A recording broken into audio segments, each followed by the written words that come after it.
this is Jason from Fix My Books, and today we're doing something a little different. We're going to do something called a tax comparison, and we're going to compare living in Canada, or Ontario mainly, and USA, Florida. So really Toronto versus Miami. And part one, this week we're going to be looking at tax brackets and the other taxes that you'll need to pay in both jurisdictions.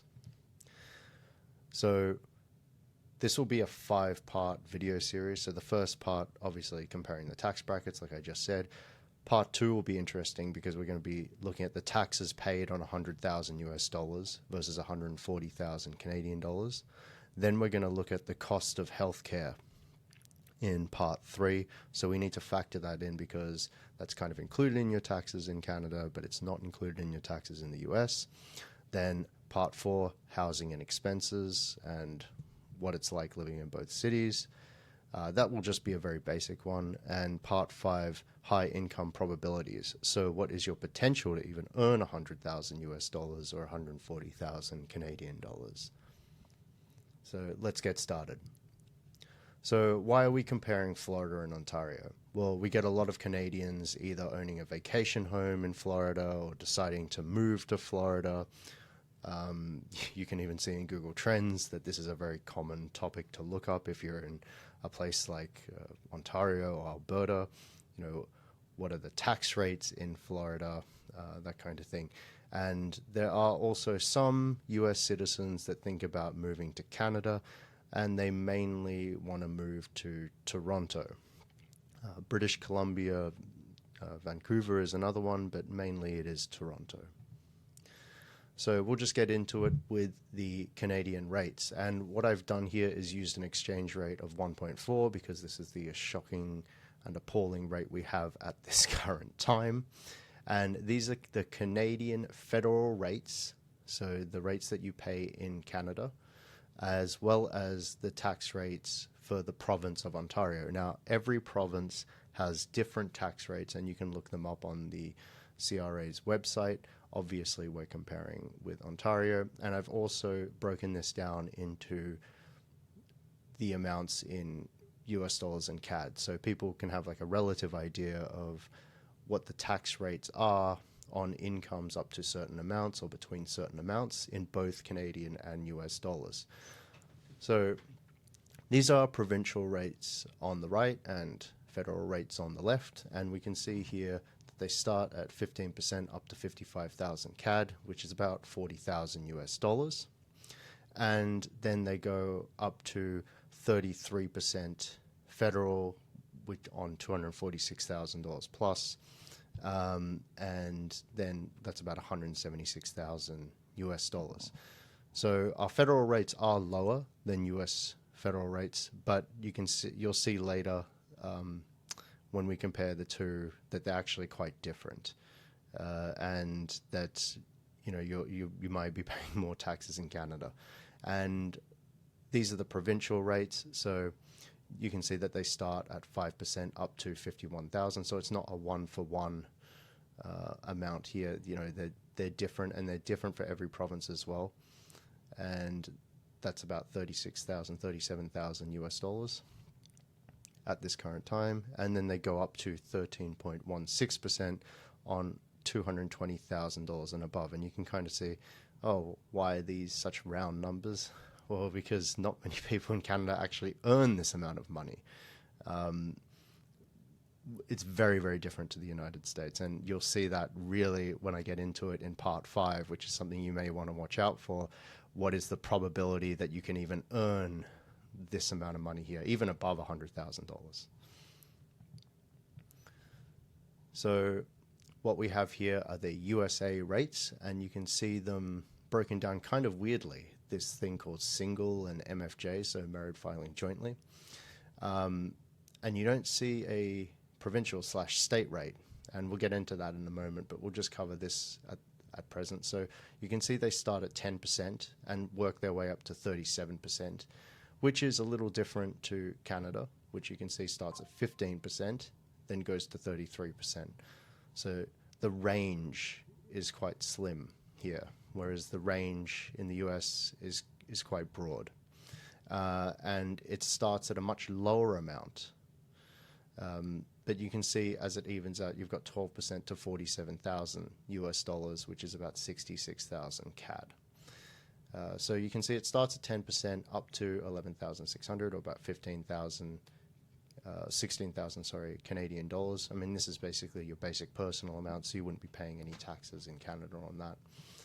And then you've got something called MFJ as well, and we'll get into that in a moment. But you can see that when we hit the 32%, which is close to Canada's federal 33% rate, this is on incomes of 268,000 to 341,000 in Canadian dollars. So you can see that when these higher rates start hitting, your income is actually much higher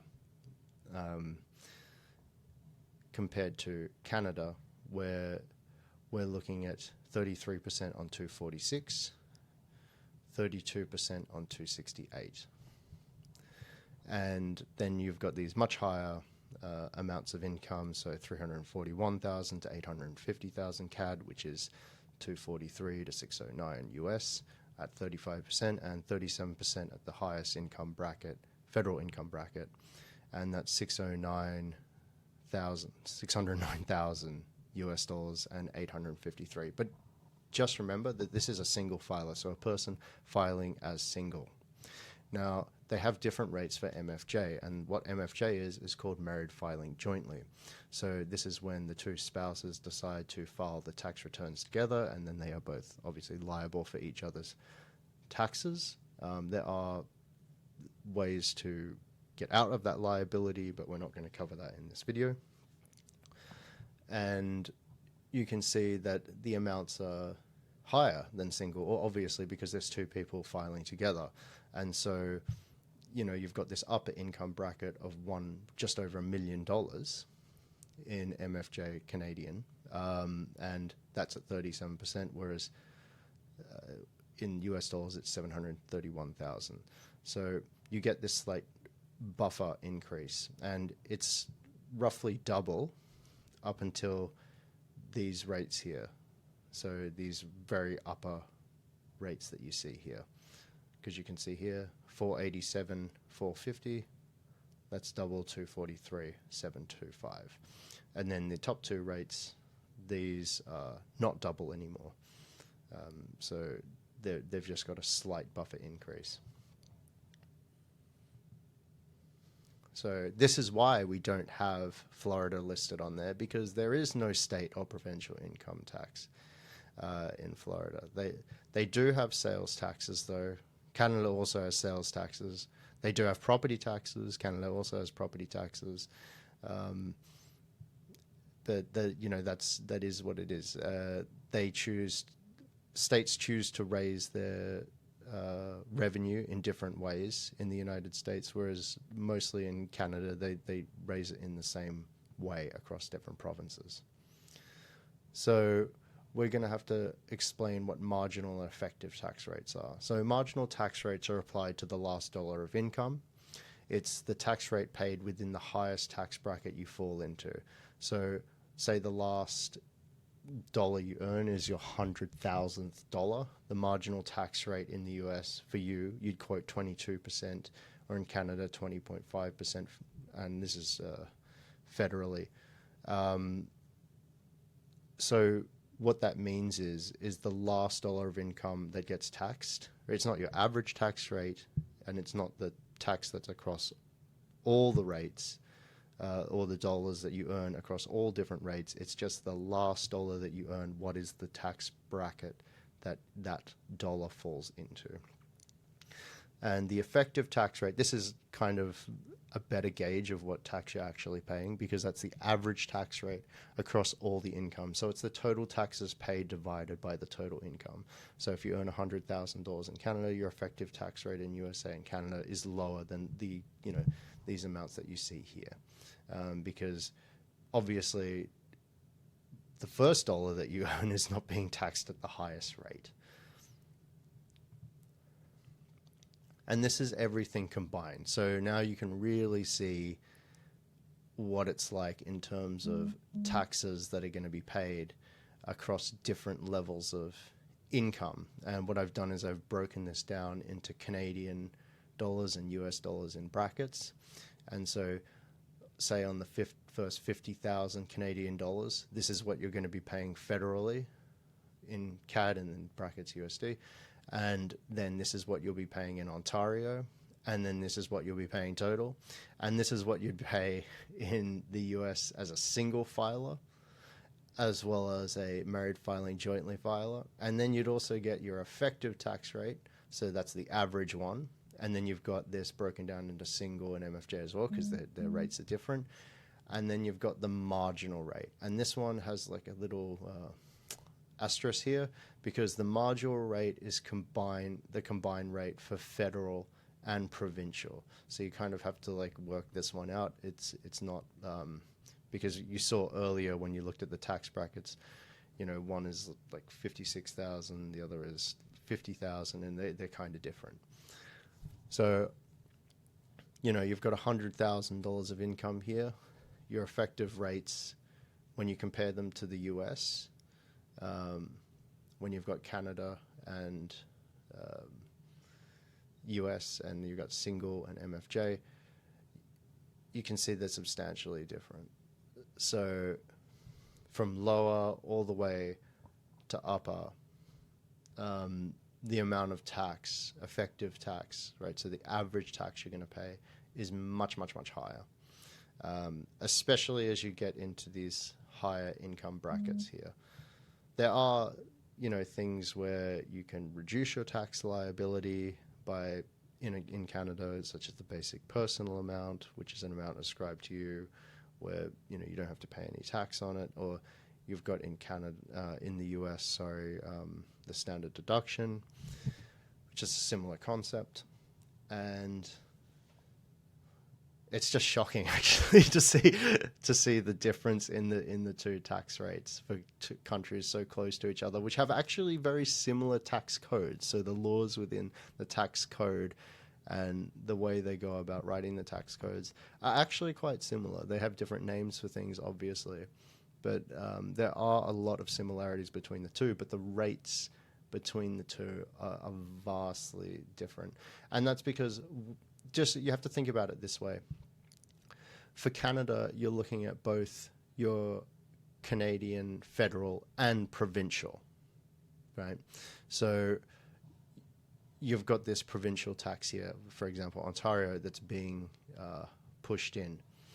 And because you're living in Florida, you don't have that state tax. You have sales tax, which you also have in Canada. You have property tax if you own a property, which you also have in Canada. And there are some subtle differences as well. So say, for example, you're living in Florida and you live in Miami. Well, you have the Florida sales tax, and then you've got the local tax, which goes on top of that. So, you know, it does vary between where you kind of live and what you're buying. But as you can see, if you live in a state where you have no income tax, wow, it's different. Like, wow. You know, it's 43% here, near roughly, effective taxes, to something like 26 if you're 26.5 if you're, you know, married filing jointly. So say, for example, you've got a single income household and you're filing jointly and you're taking advantage of the MFJ filing in a state where there's no state taxes and state income tax. You know, that's vastly different on $714,000 of income or $1 million of Canadian income. Vastly different. Okay, so there are actually more taxes you have to pay on top of that. So as I've said before, yes, both have more taxes. Many states in the US raise revenue via sales tax and other property taxes, or even both. So if you purchase a particular item from a business, you're going to have to pay sales tax on that. Some states in the US charge nothing for sales tax, while others charge up to 10%. You know, and these are sometimes combined with local taxes as well. So there may be a local tax in Miami of like 1.5%, whatever. which is combined with the Florida state tax and state sales tax. And in Canada, we just have this across the board. It's GST, HST, and some provinces charge low amounts, such as 5%, which, you know, is Alberta, British Columbia. And then there are other places that can go up to 15%, like I think New Brunswick as well. So in Canada, you basically pay all these types of taxes, whereas in the US, you have the ability to shop around. So if you are looking for a state to live in, you have that optionality. You don't really have much optionality in Canada. You have optionality in terms of how much of a particular tax you want to pay by either living in Alberta or living in Ontario at 13% or living in New Brunswick at 15%, whatever. But you're going to be paying something. You know, if you want to live in California, for example, and pay very high income taxes or state income taxes, and then on top of that pay property taxes, and then on top of that pay sales taxes, you know, you can choose to live there and you have the optionality of better weather. If you want to live in Florida and you are not wanting to pay any sort of state income tax, well, you know, that's your option. And you also have the option not to own a property, so you're not having to pay property taxes. You're just paying sales taxes on the things that you buy, consumption taxes. That isn't so much the case with Canada, whereas you don't have that optionality. You really, it's not as broad, right? So it's the range of what you can select is more limited, whereas in the United States, the range of what you can select is more broad. So you can opt for these different scenarios. And just on top of that, Ontario is 13% and Florida is 6% plus. And I put the plus there because if you live in different areas, such as Miami, you're going to have to pay a local tax as well.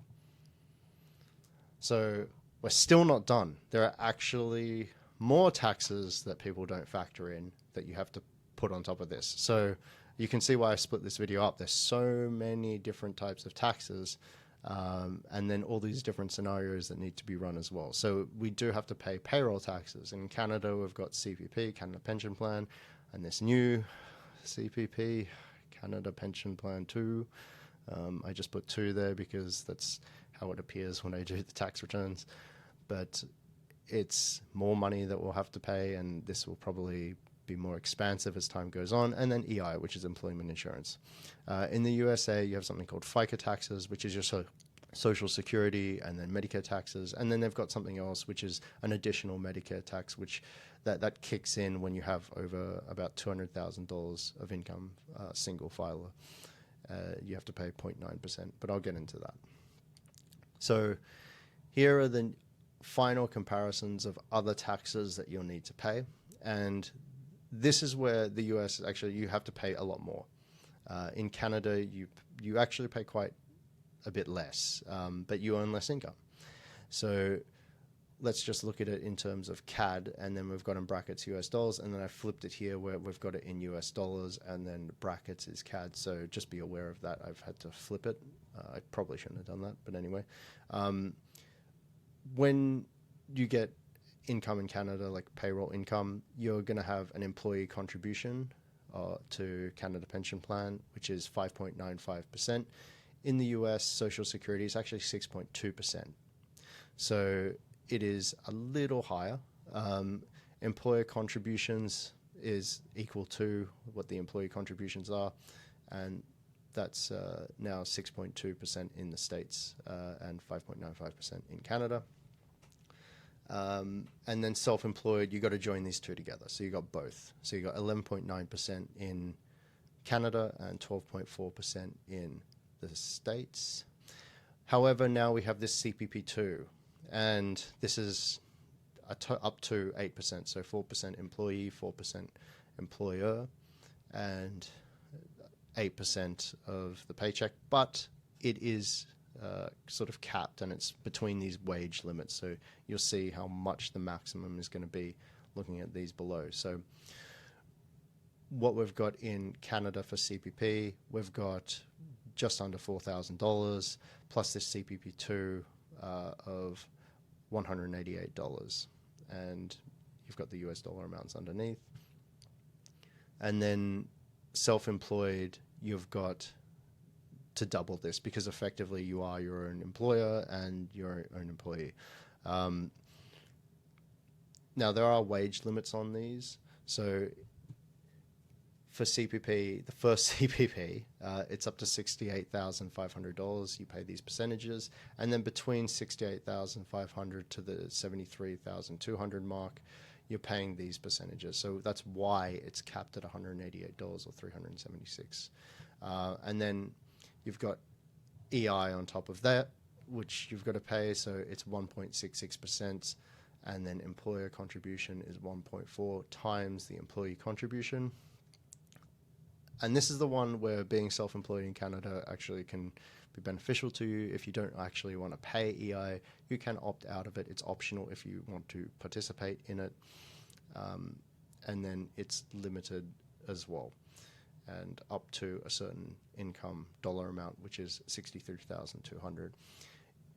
In the US, you'll see that they've got Medicare. That's another additional tax that they've got to pay, and it's 1.45%. So you can see here, you've got this total here of 15.3%. And then you've got additional Medicare as well. So the amounts here are quite high, and it's because their wage limits are quite high.